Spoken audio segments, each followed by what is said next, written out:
Hey everybody, it's me, Sarah. I am going to be making my homemade mac and cheese today, and I've had a lot of people ask for the recipe, and I'm terrible at recipes, so I just throw stuff together, and so I thought I'd make a video of how I make it.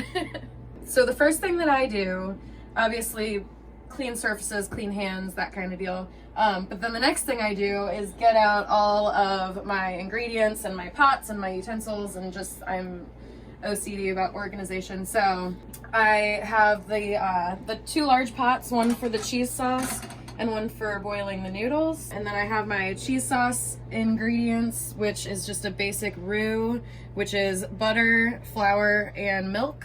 You could also use a heavy cream if you have that. I don't. And then I have my noodles out. This time I am using large elbow macaroni. They soak up a lot of that cheese and get it in there. But that, again, is super interchangeable. I've made it with lots of different kinds of pastas. They mostly all taste like pasta. And then over here, I have my cheese station. All of my cheeses. I am a firm believer in no such thing as too much cheese. And if you disagree, you're just wrong. Again, this is all interchangeable. I don't know that I've ever made exactly the same cheese combination twice, to be honest. Always I do some sharp cheddar or extra sharp cheddar just because I like that sharp cheddar flavor. And then I have my amazing KitchenAid, like the most amazing thing that I own as far as like objects. And this amazing cheese grater attachment, which was generously gifted to me by Sean Henninger. Thank you, Sean. This will actually be my first time using it because I was scared of it because I'm bad at technology. Am I on? Yeah. Okay. All right, so what I'm gonna do first is get the water boiling for the noodles. So I'm just gonna fill it up to enough to cover a full box of noodles, so like halfway, 2/3-ish, and turn it on high heat. And while that gets going, I am going to start with my cheese stuff. Because of the width of the cheese grater attachment, I always cut these in half. Put it in this doohickey, I think. Turn on my mixer and then press down. Alright, so yeah, I'm just gonna do that with literally all 6 of those cheeses. One of the tricks of really good mac and cheese that, I don't know if this is like something everyone knows, but it's something that I think everyone should know. You're probably wondering why I'm going to all of the trouble of grating all of this cheese.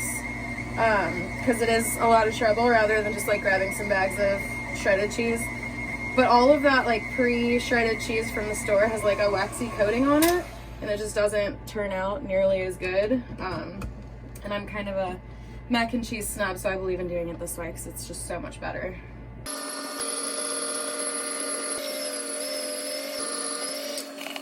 Yeah. Alright. Last one, and at the same time as I'm doing the last cheese, my water is almost boiling, so like the timing is perfect. I'll finish up the cheese and then add the pasta to the boiling water. So I grated a shit ton of cheese, and I always worry that it's still not enough. My water is close to boiling over here, so I'm gonna hit it with some salt. When it gets to like a rolling boil, I will add the pasta. So the water is boiling. Add the noodles. I always do a whole box so that I can make a whole tray of macaroni and cheese at once, because that is how I meal prep. We're gonna let that do its thing and start on the other pot for our roux, which I'm gonna turn on the stove to about medium and put a stick and a half of butter in there to start. Once it is all melted down, the next step is flour. Just want to keep an eye on the noodles to make sure they aren't sticking. Mine are a little bit, so I'm gonna add more salt and stir them up to make sure they're not sticking. A roux can be kind of fickle, so you don't want to rush it. You don't want to burn the butter. Everything has to be done exactly the right way, or it will not work out, and then you have to throw away everything, and that sucks. All right, my butter is ready, so I'm gonna give the noodles one more stir to make sure they're not sticking. I just do that all through the process just to make sure. Since our butter is ready, the next step is we are going to add a 1/3 cup of flour. Dump that in and then stir that up. It'll stop sizzling and start to thicken up. You want to try to get all the clumps out that you can. So you're going to stir that for about a minute, maybe a little longer. You just want to stir it to the point of when it's doing that bubbling and kind of thickening up. That's how you want it. And then you're going to start adding your milk gradually. I do about 4 cups of milk, so I just add 1 at a time and mix it until it's kind of at a point where I feel like it needs more. But you want to stir it as constantly as you can so that it doesn't get gross, because you're cooking milk, and milk has a easy ability to curdle. So you don't want to overcook it or let it sit on the burner without stirring. You can see now, I would say that was about a minute, maybe 2. That 1st cup of milk out of the 4 cups is getting thick. Super, super thick. So you want to stir it up real well and add your next cup. So this is 2 cups out of the 4. And it's a good sign that the roux is still getting thicker. In the batches that I have destroyed, you can usually tell at this point if it's gonna work out or not. And when it doesn't look like it's going to, you start adding more stuff, and then it's all downhill from there. You wanna make sure that you're getting the bottom real good so that nothing is clumping up at the bottom or on the sides. I'm gonna keep stirring that sauce so that it doesn't sit, but I'm also gonna check on my noodles real quick because they're doing a pretty good boil over here, and I think they're probably almost done. So I'm gonna get one out to cool off enough so that I can try it without burning my tongue. You want the pasta close to al dente just because it's gonna go in the oven for a little bit. So if it's a little bit hard, it'll soften up, and you don't want it too soft because it'll just turn to mush and it won't stand up to the cheese. So those noodles are perfect right now in my opinion. So I'm gonna turn that water off and just for a second remove it from the heat because I can't deal with it at the moment, because this cheese sauce is ready for the next cup of milk. So we're on 3 out of 4 now. And since it is in the stirring process, but not like the super thick process, I'm going to take a second to dump these noodles to the strainer and the sink that I had ready already. Give this a quick stir. You really don't want to leave it sitting any longer than you have to, but this recipe takes multitasking. And because it's gonna have to sit for a little bit, I pour a little bit of olive oil on there and mix that up just to try to coat the noodles in the olive oil so that while they're sitting here waiting for the cheese sauce to finish, they won't stick together. So that's done. Now I need to stir this, which should be getting thicker and close to being ready for the 4th and final cup of milk. All right, I think this is thick enough for the 4th and final cup. A lot of it is just eyeballing it. So that's done. I'm gonna put my milk away and put my dirty dishes in the sink for Gus to wash later. You're welcome. And then do some more stirring. But it is looking good. You should not be having like clumps of flour left at this point. It should just be smooth. Okay, so we've been stirring for a while. This is one of those steps that is tedious but important. You don't want to let it sit, and you don't want to cook it faster than it wants to. This has gotten to a point where it's like thick along the sides, you can see, and it's smooth without any chunks, but it's getting to a point where it's just about where I want it to be thickness wise. So this is the part where I'm going to season it. And again, these are things that are interchangeable, but this is what I do. So I do a little bit of white pepper, ground white pepper, paprika, and of course salt and pepper, because that's just necessary in literally anything you're gonna cook ever. And I stopped at the perfect time because it's starting to bubble now, which is exactly what we want it to be doing at this point. Not too much, but. And then I'm gonna stir that up. You don't want seasonings to clump or anything. That'll be a really shitty bite.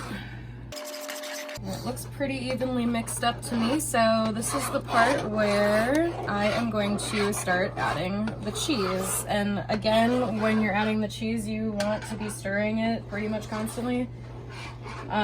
You're gonna find that with the amount of cheese that we are using, this is a great arm workout. So just like when we added the milk, you want to add the cheese gradually. So I'm gonna grab some of that and just throw it in there. Like 3 or 4 handfuls are good to start. So it doesn't have to be completely melted down before you add more cheese, because you're still on medium heat. It's gonna keep doing what it needs to do. But that looks smooth enough to start adding more cheese. Maybe like 3 handfuls that time, just to, because the thicker it gets, the harder it is to stir, so you have to be a little bit more gradual with it, just so you can stir it. Oop. And then I'm gonna save the rest of this. It's not much, maybe the equivalent of about 1 of those bricks for the top, so you have extra melty cheese on top. So we're just gonna stir this up. Since all of the cheese that we're gonna put in here is in here, this is the part where you're just gonna stir it until the cheese is all melted down. So when it starts to bubble, that is kind of where you want it to be at, and that is also going to be getting it thicker, which at this point it's pretty thick, but it'll just thicken up to the point that you want it at once it starts to bubble like that. You still want to be stirring it to keep stuff off the bottom, but it should at this point look like your cheese sauce. If it doesn't, you fucked up somewhere. So yeah, we'll let that keep cooking at that point for just like another minute or 2 until I feel like it's where I want it. So at this point, I am going to give it one more good stir and then add my noodles. Because it's ready, I'm also going to turn the heat off at this point because we don't need it for mixing the noodles. The cheese is hot enough, and then it's gonna go into the oven. So I've done this really badly before and just tried to dump this very wide strainer into there, and it just spilled everywhere. So I'm just gonna scoop a little bit at a time so it doesn't end up everywhere.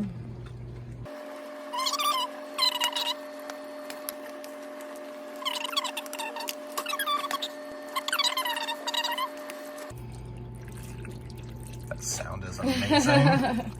So once that is all mixed up and it looks like everything is pretty coated, which it does to me, I am going to take this and pour it into my baking pan, like a 9x13 thereabouts pan. So I'm just gonna pour that right in there. You don't need to like butter it or anything because there's so much butter in the macaroni and cheese already that there is no point in adding more. You will have plenty of grease. Flatten it out as much as you can, and then take the rest of the cheese and sprinkle it evenly on the top.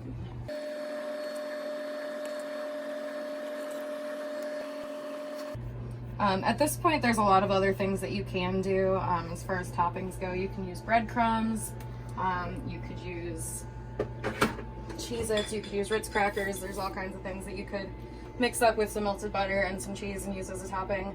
I'm doing this one just kind of simple, shredded cheese, because it's delicious and you really can't go wrong. So I am going to now take this over to the oven. Carefully put it in my preheated oven with Movie Magic. It was preheated at 350.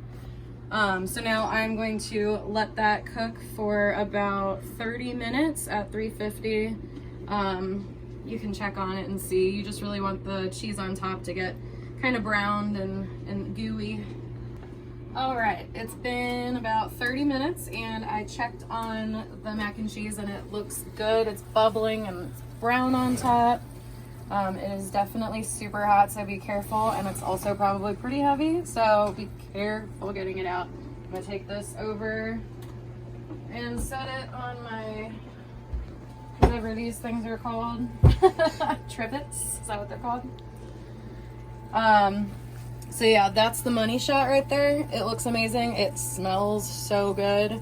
But we're gonna let this cool for at least 10 minutes, if not longer, because otherwise you're just gonna burn all of your taste buds off. So it's been cooling for about 10 minutes now, and I am getting impatient because it smells so good. So we're gonna cut a piece and see how it turned out.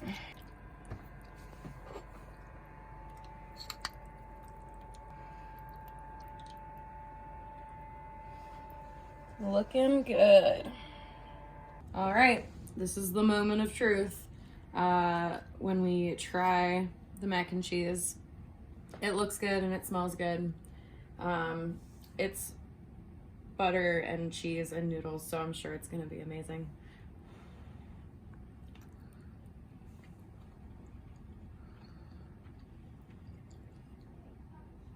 It doesn't suck at all. I don't know if it's my best batch ever, but it's definitely edible. So, yeah, try it at home. Let me know if you have any questions, and hopefully you like it.